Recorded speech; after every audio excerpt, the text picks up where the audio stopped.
یہ جو میں واقعہ بیان کر رہا ہوں عربی شعر کی ایک انتہائی مشہور کتاب ہے کتاب الحماسہ. اس کتاب کی بین الاقوامی شہرت ہے, یہ ذہن میں رکھیں. کتاب الحماسہ, اس میں وہ شاعری جمع کی گئی ہے جو عربوں کی بہادری سے متعلق ہے, اور پہلی صدی ہجری کے اختتام پر یہ کتاب جمع ہو چکی تھی اور آج تک موجود ہے. اور چونکہ سلیبس میں داخل ہے, نصاب میں داخل ہے, اس لیے ہزاروں مرتبہ چھپتی رہتی ہے. بڑی مشہور کتاب ہے. ایک شخص آیا, دیکھو تقوی کا نظام کیسے بنتا ہے, تقوی کا نظام, تہذیب نفس کا نظام کیسے بنتا ہے, وہ واقعہ سن لو اور مجھے اجازت دے دو. کہنے لگا یا علی میں نے چوری کی ہے. یا تو چوروں کو تلاش کرتے ہیں, نہیں ملتا.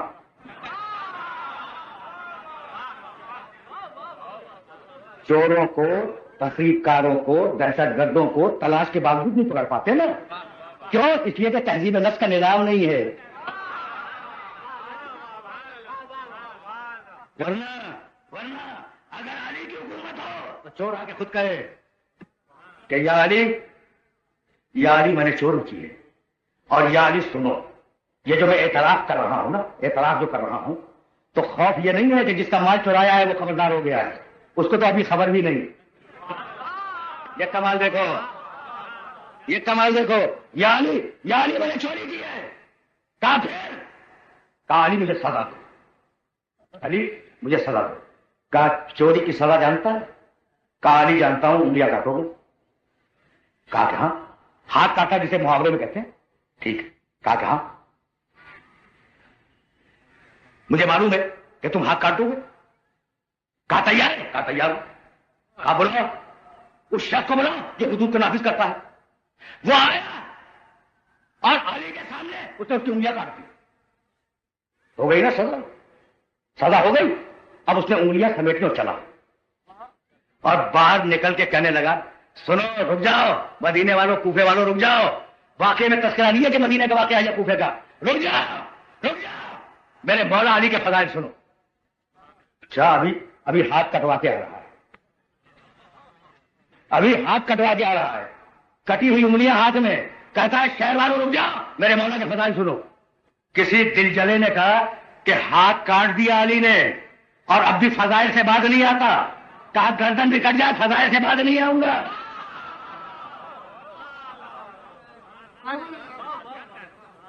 گردن بھی کٹ جائے, فضائل سے بعد نہیں آؤں گا.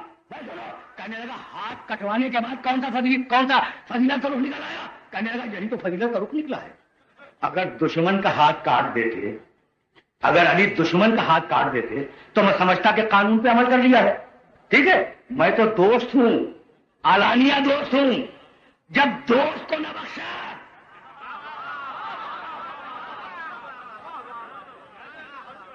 جب دوست کو نہ بخشا, تو اب مجھے پتا چلا کہ کس کمال اعتدال پہ علی کا کردار ہے. لوگ گھبرائے ہوا ہے کہ یا علی سنا تم نے کیا ہوا؟ کہنے لگے کیا ہوا؟ اب حیران ہو جائے گا یہ سارا مجمع جو جملہ علی نے کہا ہے. علی سنا تم نے کیا ہوا؟ کہا کیا ہوا؟ کہا آپ نے کسی چور کا ہاتھ کاٹا؟ کہا ہاں کاٹا. کہا وہ باہر کھڑا ہوا آپ کے فضائل بیان کر رہا ہے, باہر کھڑا ہوا آپ کے فضائل بیان کر رہا ہے. سنو گا جملہ. ایک مرتبہ مولے حسن کی طرف اور کہنے لگے بیٹا حسن جاؤ اپنے چچا کو بلا کے لاؤ. اصول دے دیا کہ مجرم جب سزا پالے تو پاک ہو گیا. کیا کمال کا واقعہ ہے, کیا کمال کا واقعہ. سننا اب زیادہ زحمت سماعت رہی ہے.